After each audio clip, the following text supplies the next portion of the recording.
করতেছি। এটা তো নির্বাচন কমিশন এবং বিশ্ববিদ্যালয় প্রশাসনের বিষয়।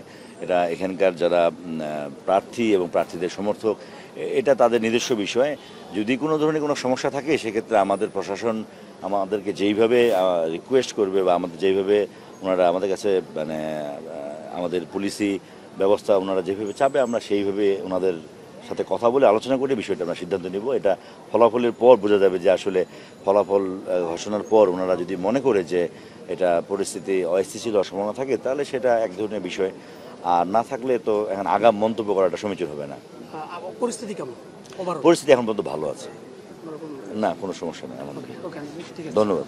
না না প্রত্যাহার না, এটা আমাদের শিফট চেঞ্জ হয়। ওদের তো 12 ঘন্টা হয়ে গেলে ওরা আবার রেস্টে চলে যায়, এরপরে আবার নতুন টিমকে আমরা দিই। প্রত্যাহার না, আমরা শিফট চেঞ্জ করেছি, রিপ্লেস করা। একজন সদস্য তো টানা 24 ঘন্টা ডিউটি করা সম্ভব না। আমরা জাস্ট আমরা 12 ঘন্টা পর 8 ঘন্টা পর কিন্তু শিফট চেঞ্জ করতেছি। এখনো আছে না, আবার শিফট চেঞ্জ করেছি। না না না না, শিফট চেঞ্জ হয়েছে। পুরো ক্যাম্পাসের পরিস্থিতি পরিবেশ একটু জানতে চাই যে বিভিন্নভাবে আপনি জানেন যে অনেকেই ভোট বয়কট করেছে এবং এখনো পর্যন্ত বলা হলো যে একটি প্যানেল থেকে যে আজকের মধ্যে ফলাফল না দেওয়া হলে তারা দৃঢ় অবস্থানে যাবে। কোনো প্রকার মানে আশঙ্কা দেখছেন কিনা, কোনো শঙ্কা দেখছেন কিনা আপনাদের জায়গা থেকে? না, আমি কোনো শঙ্কা দেখছি না। আসলে আপনি যেমনটি প্রশ্ন করছিলেন, এটা কিন্তু বিশ্ববিদ্যালয় এবং জাকসু নির্বাচন দীর্ঘ 33 বছর পর যে হচ্ছে, এটা বিশ্ববিদ্যালয় প্রশাসন সহ নির্বাচন কমিশনের একান্ত এখতিয়ারভুক্ত বিষয়। এটি আসলে আমাদের মাথা ঘামানোর বিষয় না। আমরা মূলত এখানে আছি যে বহিরাগত কোনো অনুপ্রবেশকারী বা যার এখানে ছাত্রত্ব নেই অথবা যিনি এখানকার অথরিটির না, ওনারা যেন প্রবেশ করতে না পারে এবং কোনো ধরনের কোনো অস্থিতিশীল পরিবেশ সৃষ্টি না করতে পারে, আমরা সেটি দেখভাল করছি।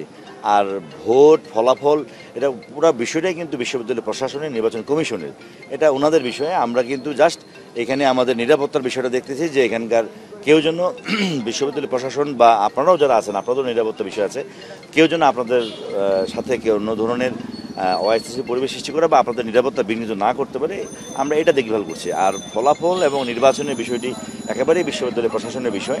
এই বিষয়ে আমাদের কোনো সিদ্ধান্ত না, এটা ওনাদের বিষয়। ওনারা সিদ্ধান্ত, ওনারা যখন ফলাফল ঘোষণা করবে এটা ওনাদের একান্ত বিষয়। আপনি জানেন যে গতকাল থেকে কিন্তু ভোট গণনা শুরু হয়েছে এবং সেটা ম্যানুয়ালি পদ্ধতিতে, যার কারণে অনেকভাবে হয়তো বা ছোটোখাটোভাবেও অসুস্থ হয়ে পড়ছেন, যার ঘটনা কিন্তু আজকে সকালেই আমাদের নজরে এসেছে এবং এখন পর্যন্ত সেই বিমর্ষ অবস্থাতেই কিন্তু ভোট গণনা চলছে।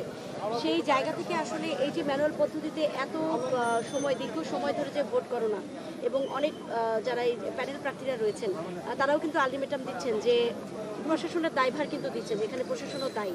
তো এই জায়গায় আসলে কোনো বিশৃঙ্খলা তৈরি হতে পারে কি, এরকম কোনো সম্ভাবনা আছে কিনা আপনাদের কাছে কি মনে হচ্ছে? এখন পর্যন্ত এরকম কোনো সম্ভাবনা আমরা দেখছি না। আমরা প্রতিনিয়ত ওনাদের সাথে কথা বলতেছি। এখানকার যিনি নির্বাচন কমিশনার মহোদয় আছেন, প্রক্টর মহোদয় আছেন, ওনারা তো ওনাদের কার্যক্রম চালিয়ে যাচ্ছে। আর ভিতরের পরিবেশ এখন পর্যন্ত সুন্দর আছে।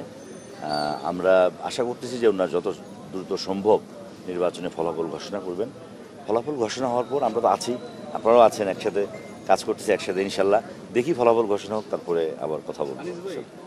কালকে দুপুর থেকে ক্যাম্পাসের আশেপাশে বিভিন্ন জায়গায় বিভিন্ন দলের অনেক নেতাকর্মী জড়ো হয়েছে। হ্যাঁ, এটাতে কোনো ধরনের নিরাপত্তার আশঙ্কা?